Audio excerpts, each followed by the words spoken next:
છે. તો એ જગ્યાએ આજે આપણે એક નેજા ચલાવવાની છે સાહેબ. એ કાર્યક્રમ અહીં રાખેલો છે, કથા અને નેજા.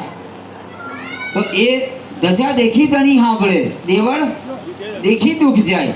ગમે તેવું બનાવી દો, આ ઘર છે, અત્યારે શું બોલાય? ઘર બોલાય. અને એની પર ધજા હોય તો મંદિર બોલાય. બોલાય ને? તમે બધા હોય, બસ જતી હોય, પણ કોઈ બોર્ડ ના હોય તો કોઈ ઠેકોણું નહીં, કઈ જઈને ઊભી રહેશે એનું નક્કી નહીં. પણ ખાલી આમ મસ્તક પર તિલક થઈ જાય તો વખત હેડે ક્યાંક ના કે મારે તમારે આ કરી લેવાનું છે સાહેબ. કંઈક એવું નિશાન લગાવી દો કે આમ જતો ઓળખાઈ જાય. આ સાફી રાખો તમે, એટલે એકદમ તો ભલે દારૂ પીનું ગબડતો હોય પણ સાફીઓને હારો ભગત જેવો લાગે, પછી ભલે બની જવું. આ એક નિશાન છે સાહેબ, સિમ્બલ છે. તો ધજા આપણું મંદિર થઈ ગયું. 4 વર્ષના વાણા વહી ગયા. તો આજે એવો સંકલ્પ કરીએ, ભગવાને એવી પ્રાર્થના કરીએ કે સાહેબ બાપુની હાજરી હોય અને એમના અધૂરા કામ પૂર્ણ થાય અને આપણો સમાજ એક દાળે દેશે, એક પાથરને દેશે, એવી ભગવાનને પ્રાર્થના કરવાની છે.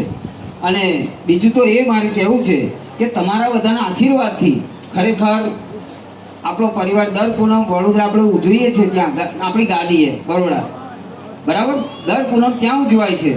પણ આપણે બધાએ નક્કી કર્યું હતું કે બાપુ છે તો એક માળા આપણે કરીએ.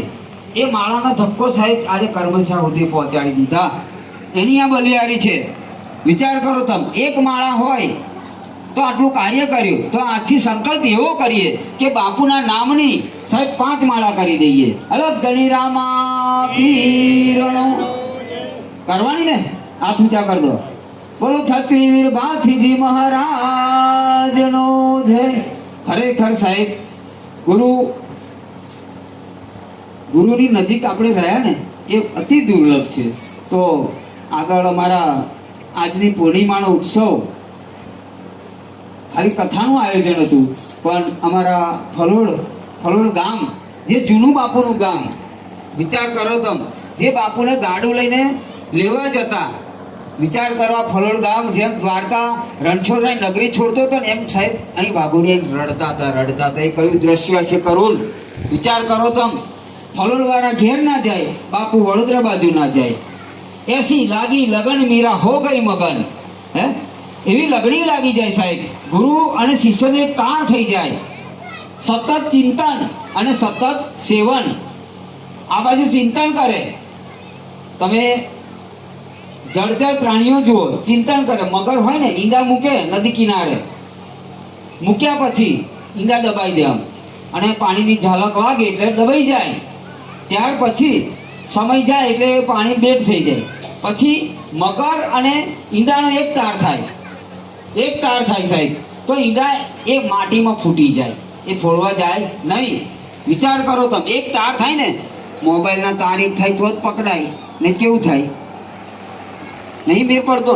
શું કહે કે ટાવર સારું પકડાતો નહીં. અમુક જણ તો અમારે તો એક ભાઈ થોભલે ચડી ગયેલો. હું કરે તા કે બાપુ હું ટાવર પેલું એ નહીં આવતો, એટલે પણ ઉપર કરતા હોઉં ઘણા થાંભે ચડી જાય. તો આપણે એવા ઊંચા ચડી જવાનું છે સાહેબ કે આપણો ટાવર બધા આમ કેચઅપ કરી લે, બધા નેટવર્ક કેચઅપ કરી લે, એવું કરવાનું છે. આ બાજુ મરઘી હોય એ સતત ચિંતન કરે, પેલી ટેટોડી કહો છો તમે, બરાબર ને? એ સતત સેવન, ગમે એવું તાપ હોય, ગરમી હોય, પાણી પીવે ના સાહેબ. 8-8, 10-10 કલાક સુધી સેવન કરે. જેને તપાઈ દે છે એ ઈંડું ફાટી જાય. અને હરખું સેવન ના થાય તો શું થાય? હરખું તપે ના થાય, હું થાય ડખો થાય, બને ને એવું. એટલે સેવન કરી લેવાનું છે. તો આજ અમારા રણજીતભાઈ તેમજ એમનું સહપરિવાર છેક આખો કાર્યક્રમ છેક ત્યાં લઈ ગયા. વિચાર કરો, હજુ તો આપણા મંદિર સુધી પહોંચાડવાના છે. તો જાજુ ન કહેતા મારો આપણે બધા એક નવી ધારા સાથે અમારા રણજીતભાઈ તેમજ એમના ધર્મપત્ની, કારણ કે જતી સતી આપણે પાઠ કરીએ, શિવ શક્તિનો પાઠ કરીએ. નર અને નારાયણ સાહેબ. નર જ્યારે એકલાથી કામ થાય નહીં, શંકર એકલા કશું કરી ના શકે, જોડે પાર્વતીની જરૂર પડે. એમ અમારા રણજીતભાઈ તેમજ એમના ધર્મપત્ની તેમજ પુત્ર પરિવાર જરાક અહીંયા ઊભા થઈ આવે આવો. ફલોડ ગામ બાપુનું સાહેબ બહુ રળિયામનું ગામ, ઘણા યજ્ઞો કર્યા બાપુએ. મને તો એમ કહેતા કે અહીંથી મારાથી ઘેર નહોતું અવાતું, કે મને અહીં જ રાખશેલા બધા. વિચાર કરો તો આ ગુરુ અને શિષ્યને એક ભાવ હતો. અત્યારે આપણે બધા ભાવ ખરો, પણ આયા છે મહારાજ આવે જતા રહે.